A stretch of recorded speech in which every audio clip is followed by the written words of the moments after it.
कैसे हैं दोस्त? मैं आशा करता हूं कि आप लोग स्वस्थ होंगे। स्वागत है आप सभी को इनके के टीचिंग चैनल में। आज हम लोग बात करेंगे कि प्रकाश संश्लेषण क्या है। यह क्लास 10th यानी बोर्ड परीक्षा के लिए बहुत ही महत्वपूर्ण टॉपिक है। आज हम लोग बात करेंगे कि प्रकाश संश्लेषण की क्रिया कैसी होती है या पौधे अपना भोजन किस प्रकार बनाता है। तो इसके लिए पहले हम एक फिगर बना लेते हैं। किसी भी पौधा का, कोई भी पौधा का फिगर बना लेते हैं।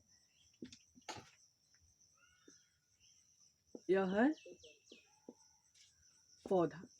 आप किसी भी पौधा का फिगर बना सकते हैं। तो प्रकाश संश्लेषण के डिफिनेशन होता है यानी परिभाषा होता है, जब पौधे सूर्य प्रकाश की उपस्थिति में वायुमंडल से कार्बन डाइऑक्साइड तथा मिट्टी से जल तथा खनिज लवण को ग्रहण कर ग्लूकोज का निर्माण करता है यानी अपना भोजन तैयार करता है, तो यह प्रक्रिया प्रकाश संश्लेषण कहलाती है। यह इसका डिफिनेशन। फिर से एक बार डिफिनेशन सुन लीजिए। प्रकाश संश्लेषण क्या है? प्रकाश संश्लेषण वैसी प्रक्रिया है जिसमें पौधे सूर्य प्रकाश के उपस्थिति में वायुमंडल से CO2 कार्बन डाइऑक्साइड गैस तथा मिट्टी से जल तथा खनिज लवण को ग्रहण कर पौधे अपने पत्तियों में ग्लूकोज का निर्माण करता है, अर्थात अपना भोजन तैयार करता है। तो यह प्रक्रिया प्रकाश संश्लेषण कहलाती है। अब निर्माण कैसे करता है तो इसकी पूरी डिफिनेशन से हम लोग पूरे फिगर के साथ वर्णन करेंगे। यहाँ से जो है यह जल को ग्रहण करता है। पौधे जो है मिट्टी से जल को ग्रहण करता है, मिट्टी से जल एंड खनिज लवण।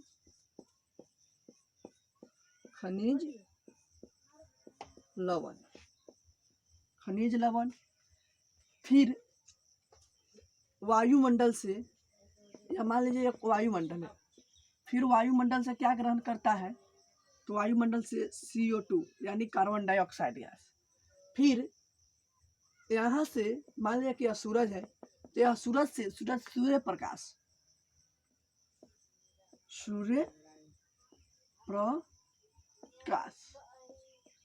प्रकाश ग्रहण करती है। यह तीनों को ग्रहण करने के फलस्वरूप ग्लूकोज का निर्माण होता है, और यह ग्रहण कर इस माध्यम से ऐसे आकर यह सभी पत्ते में ग्रहण करते हैं।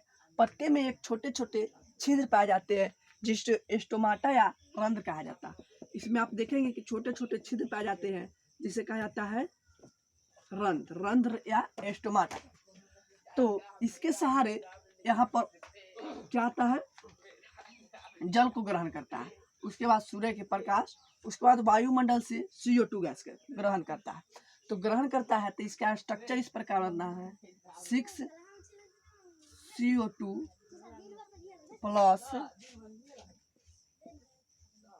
12H2O। फिर होता है H2O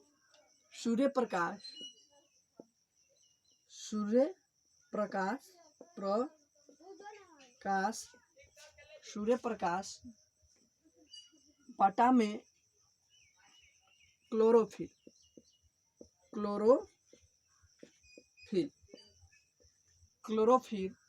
यानी इन सभी अभिक्रिया के फलस्वरूप जो परिणाम होता है वह बनता है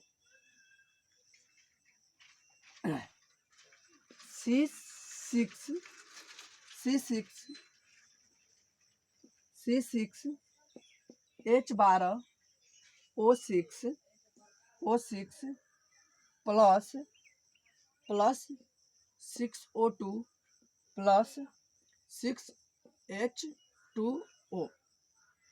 यानी इसका परिभाषा होता है, इसका स्ट्रक्चर जो बनता है, यह ग्रहण क्या किया तो 6CO2 प्लस 12H2O, उसके बाद सूर्य प्रकाश क्लोरोफिल की उपस्थिति में इसका जो परिणाम स्वरूप जो उत्पन्न होता है वह 6 C6H12O6 plus 6O2 plus 6H2, यानी जब सूर्य प्रकाश की उपस्थिति में पौधे मिट्टी से जल जल और खनिज लवण को ग्रहण कर सूर्य से प्रकाश लेकर और वायुमंडल से CO2 गैस लेकर क्लोरोफिल की उपस्थिति में ग्लूकोज का निर्माण करता है, और ग्लूकोज के निर्माण करता है तो इसके फलस्वरूप ऑक्सीजन जो है, यानी इसमें से जो O2 होता है वो ऑक्सीजन भी बनता है और कुछ जल भी उत्सर्जित होता है।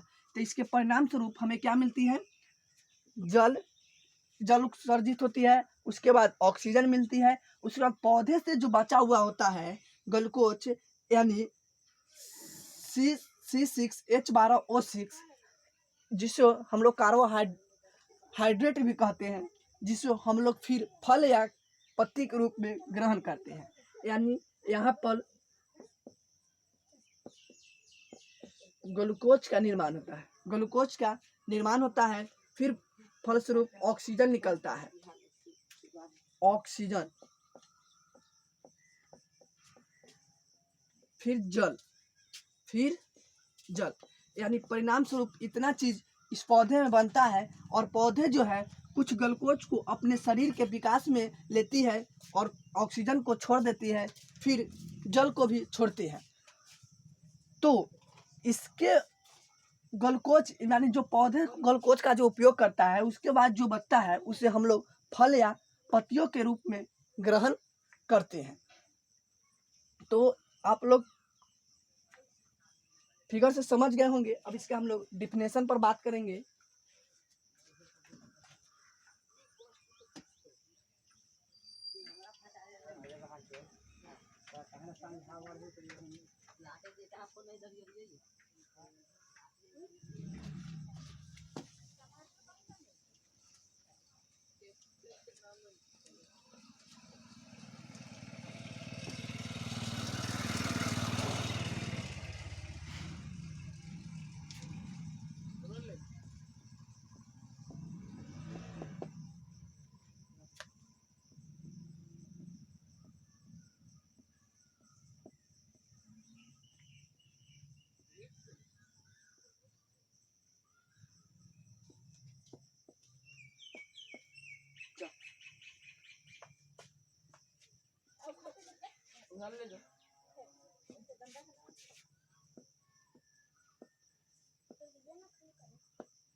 यह है प्रकाश संश्लेषण की परिभाषा, यानी वैसी प्रक्रिया जिनमें पौधे सूर्य प्रकाश के उपस्थिति में वायुमंडल से CO2, मिट्टी से जल तथा खनिज लवण को ग्रहण कर ग्लूकोज का निर्माण करता है, अर्थात अपनी भोजन को तैयार करता है। तो यह प्रक्रिया प्रकाश संश्लेषण कहलाती है।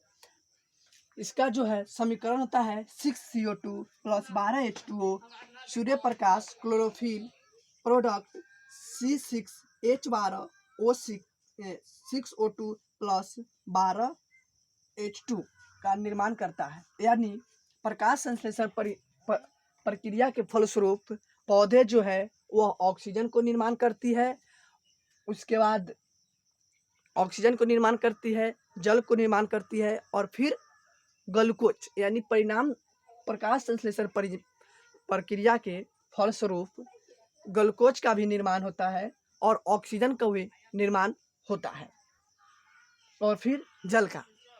तो मैं आशा करता हूं कि आप लोगों को यह वीडियो अच्छा लगा होगा तो लाइक, शेयर, कमेंट और सब्सक्राइब जरूर कीजिए।